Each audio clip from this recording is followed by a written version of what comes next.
এই দেখো আমার মা লক্ষ্মী পড়ি। ও কি করছে বলো তো? চলো বলি ও কি করছে। আজ হচ্ছে বৃহস্পতিবার। বৃহস্পতিবার দিন আমাদের বাড়িতে লক্ষ্মী পুজো হয়। ওই জন্য ওর ঠাকুমা আলপনা দিচ্ছিল। সেটা দেখে তো ও জিদ ধরেছে, কান্নাকাটিও শুরু করেছে।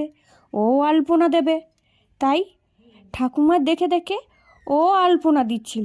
দেখো কত সুন্দর। আমার মেয়েটা কাজের হচ্ছে আস্তে আস্তে।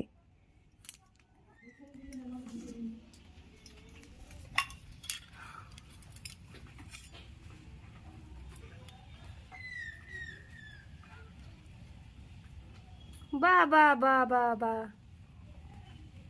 এবার নমো নমো করে নাও, নমো নমো করে নাও।